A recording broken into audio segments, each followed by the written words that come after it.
The following program was produced by an independent community producer. The opinions expressed do not necessarily reflect those of the ECAT staff or board of directors.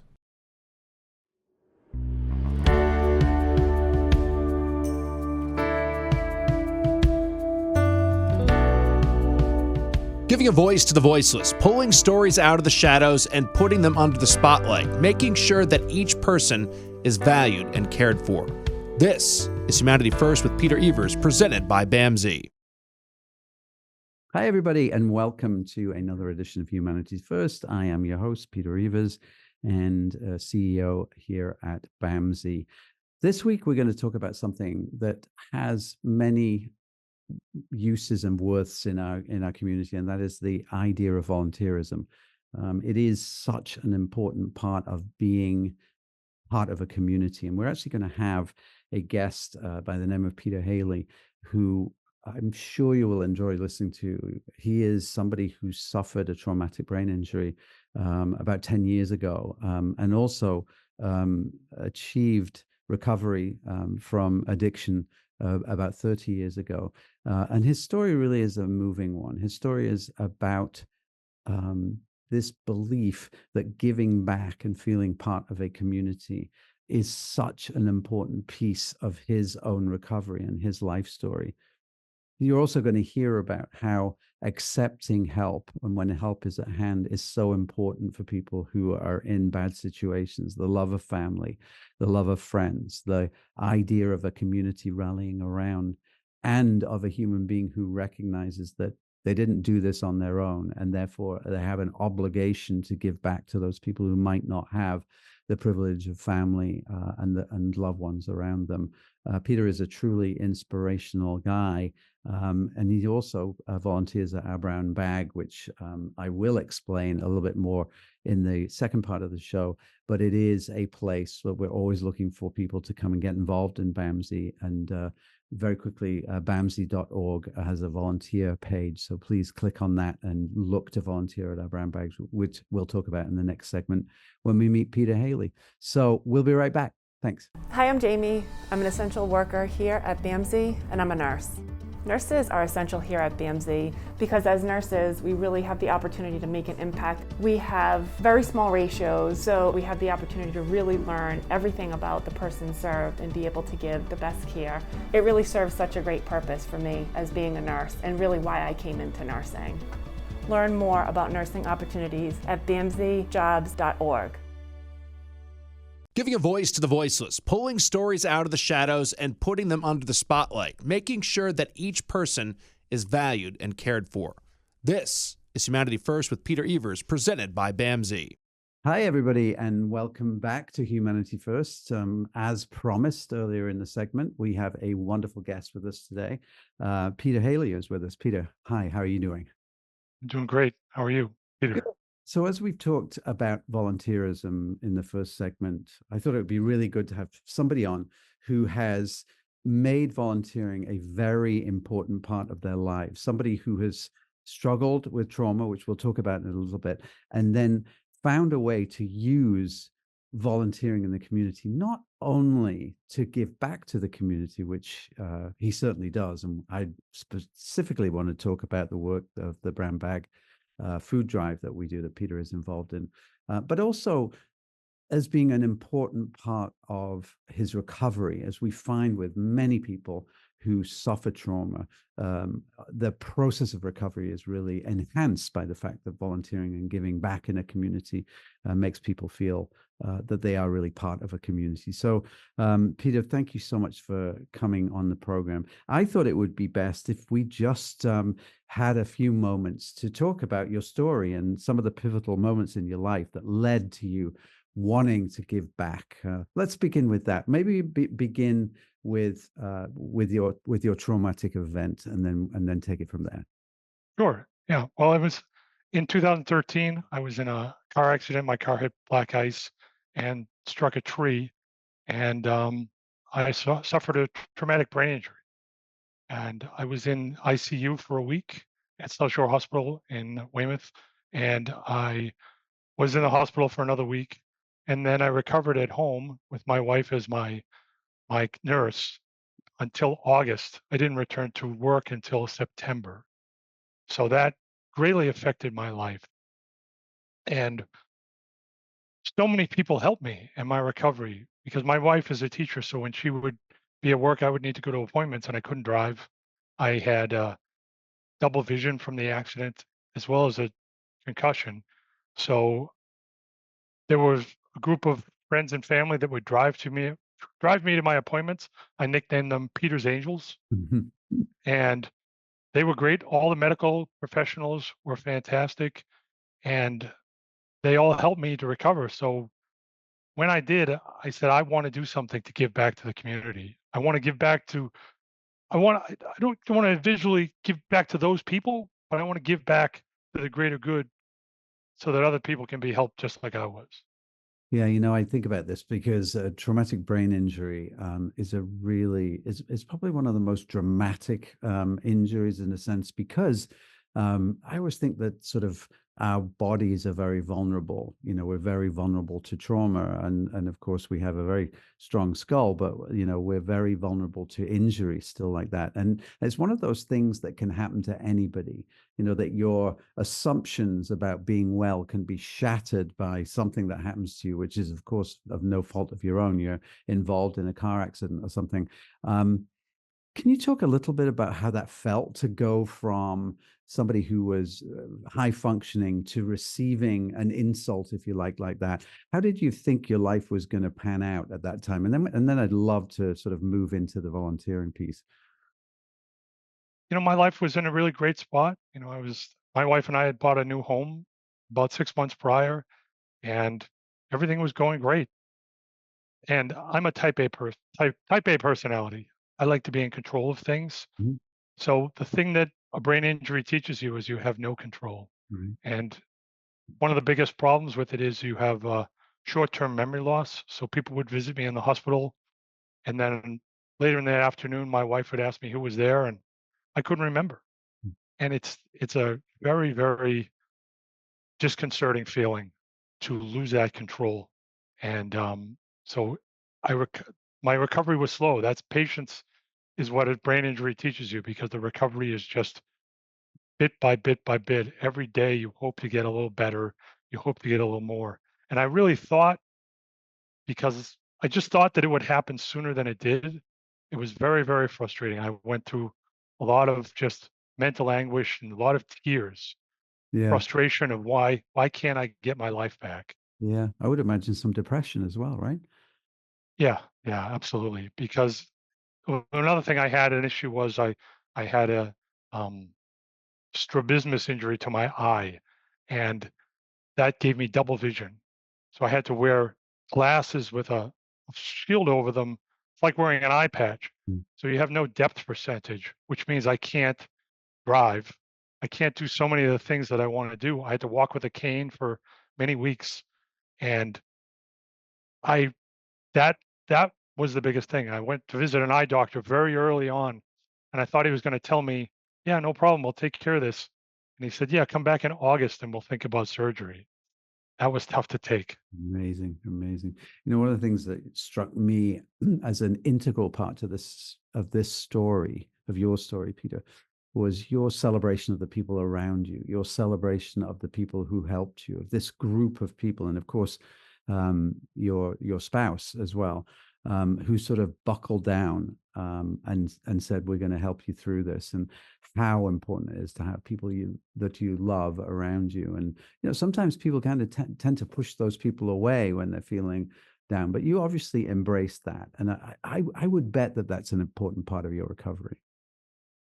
I think it is. My wife, Valerie, very important that I mention her name. Mhm. What I like to say is that she threw both of our lives on her back, and carried us through that year. And I'm the baby of 8 children, so I'm lucky I have a great family supporting me. And it was easy to embrace the help because I'm used to getting great help from my family and friends.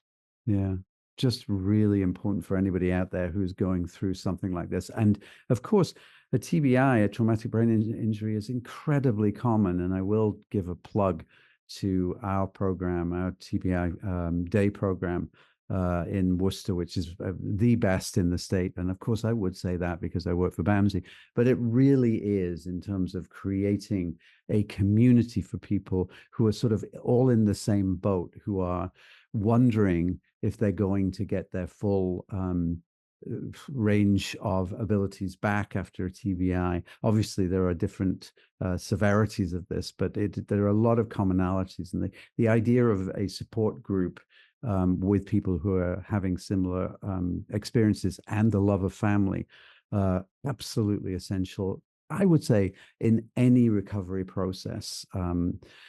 But moving on, you have been a loyal supporter of our volunteering here at BAMSI with the Brown Bag Food Drive. And just to remind everybody that we, every third Thursday of the month, and actually we're not having it this September because the food bank is not delivering, but every third Thursday from 7 in the morning till about 12 noon, we have about £17,000 worth of food delivered by the Greater Boston Food Bank, Teen Challenge, another great partner of ours in Brockton on Main Street. We unload that food, we put it in brown paper bags, and we deliver it to people in the tower blocks in and around Brockton. That is something that is open to all. If you go to bamsi.org and I think look at volunteer with us and click on there, you can sign up for a shift in that. So Peter, talk a little bit about your experience with the brown bag. But what I'm really interested in is how did you realize that volunteering, giving back would be a part of your process towards recovery? And then talk a little bit about the work at the brown bag. Sure. And I want to bring it back a little further back Yep. to my company, Gordon Brothers, because the Freeze family and Gordon Brothers has always encouraged all their employees to give back to the community. They have an award for the person that has the best story of giving back to the company. I won that award not long after I recovered from the accident. But they always encourage us, and they have a day called Global Give Back, where they encourage everyone in the company worldwide to give back to the community. And we often did that as a group before the pandemic, but once the pandemic hit, so many of us were at home. They encouraged us, those of us working from home, to reach out to find the areas around ourselves, which is how I found BAMSI. And I will tell you that once I'd signed up for BAMSI and I was looking at the website, the TBI program was one of the things that said, oh, I really want to help this cause because I have such a connection to that. But I signed up for the program, and I just want to go back to what you were saying about having a community. I had a great family around me, but I realized that not everyone has that. Mm-hmm. So the programs like the BAMSI program and other programs that allow people to have a community is a great thing for those who don't have that. And I look at the BAMSI brown bag program as a similar thing because not everybody has food security. So having an organization like BAMSI and the Boston Food Bank who come together and with the volunteers to get food into the hands of people that need it is essential for Yeah. people that don't have the security that I have. Yeah. Talk to me a little bit about how that makes you feel. We talked in the beginning about how did you discover that doing things like this would be an important part of your recovery? And I think you've answered that in terms of the privileges that you had in terms of having a family that could rally around you. And you're absolutely right. There are so many people that we see who have no family whatsoever. But what did it contribute to your sense of self, your sense of recovery, and your road to back to normalcy? Well, I'll share you a little story I had with the owner of my company, Mike Freeze. At the time, I was telling him about some volunteering work that I did and how great it made me feel. And he said, I'll tell you a little secret. That's the best reason to do it. It makes you feel good. Mm-hmm. And if it makes you feel good, then it makes you more eager to help. And I tell people at Brown Bag, when I'm there, I try to sign up for the full 4-hour shift if I can, because I love the idea that I arrive, I help put the bags together, I load the food into the bags, I load them onto the truck, and then the final process is I get in my car and I follow the truck to the homes where the food is being distributed. And in some cases, you're putting the bags in front of the doors of the people that are getting them, and they open the door and they come out and they say thank you. Mm. And it sounds selfish, but it's such a great feeling to someone say that because there's a connection. You know that you've helped that person. If you did anything that day, you helped that person and all the other people that you're helping. So to me, that it feels selfish to feel good about this, but it feels I keep doing it, so it must be a good thing. Well, it must be fulfilling to you. And by the way, there's absolutely nothing wrong with a selfless act that you feel good about. And that's what you're describing. And I do think that that actually is the essence of belonging, the essence of community. You know, it's funny, I was in a meeting this morning when we were talking about safety in the community, but we began to think about what it means to be part of a community. And sometimes people are not safe in their own communities, but they find their own communities and they find fulfillment in doing things that they feel that they're giving back. And, you know, I have to say, Peter, in terms of working with people who struggle with addiction and working with people who have serious and persistent mental illness, I have consistently found over 35 years that those who throw themselves into helping, those who throw themselves into being a part of a solution that is bigger than themselves, are the people who have the most sustaining recovery and the most fulfilling lives. And, you know, I'll tell you a story. One of my very good friends, who is now 80 herself, she celebrated 55 years of sobriety recently. And she talked about her mum, who found sobriety when she was 80 years old, and she lived until she was 90. And she said, "This is the best 10 years of my life." What she did was she found a pathway to health, and she did, and as an 80 something, she was volunteering and she was getting involved. And I always think of that the lifespan is long, and it's never ever too late to do that. And you might stumble across this. You might have a dream or something where you say, "I want to give back," but I think you would join me in absolutely recommending it to anybody, regardless of whatever their condition is relative to an acquired brain injury, a substance use disorder, or a mental illness, any of those diseases of the brain. Absolutely. And I kind of buried the lead a little bit when I didn't go all the way back in my life, back to 1994 when I quit drinking. And I'm 30 years sober this year, which is a big milestone in my life. And I'm 10 years recovered from my accident when it comes to December 30th. So I celebrate milestones, and I don't know if I celebrated milestones because I quit drinking, but it's a great feeling, and it frees my life up to be able to give back to other people. I love that. And congratulations, by the way. That is no mean feat. I read the other day that sobriety and recovery have momentum. And I'd never thought about it like that. The longer you achieve a state of wellness and recovery, the more likely it is that you're going to persevere with that because of the momentum that that brings. And I'm sure that's true in the case of your recovery from your brain injury, that continuing to give back, continuing to be a part of a community is self-sustaining in many ways for you. And that, I would think, was the fulfillment that you're finding. It is, and if I can share a little story from Bound Bag, I think it was the second or third time I was there. I met a gentleman who was recovering, and he told me that he was, I think, 2 months sober. And I said, "Well, what a coincidence! You're standing next to a person who, at the time, was 29 years sober."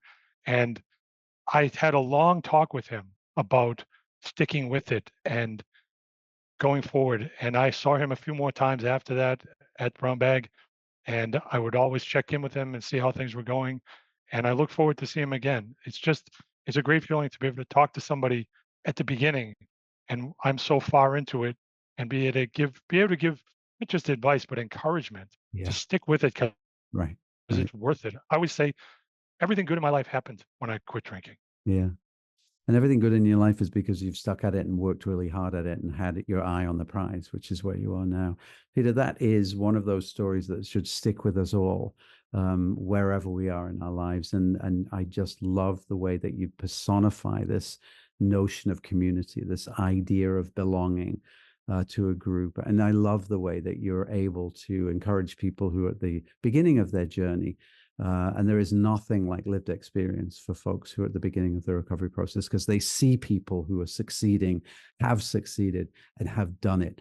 And when there is little hope, which is, of course, what addiction does to a human, to see that hope manifested in 30 years worth of a life that was turned around is extraordinarily important to those folks. So I thank you for that as well. I thank you for many things, Peter, and thank you so much for coming on the show and talking about something that is really personal and takes an awful lot of courage. I appreciate you coming on, and hopefully I'll see you next month at the Brown Bag. And anybody else who's interested in turning up, go to BAMSI.org and sign up to volunteer. It's an awful lot of fun. Peter, thanks so much. Thanks for having me. Appreciate it. Thanks, everybody. See you next week.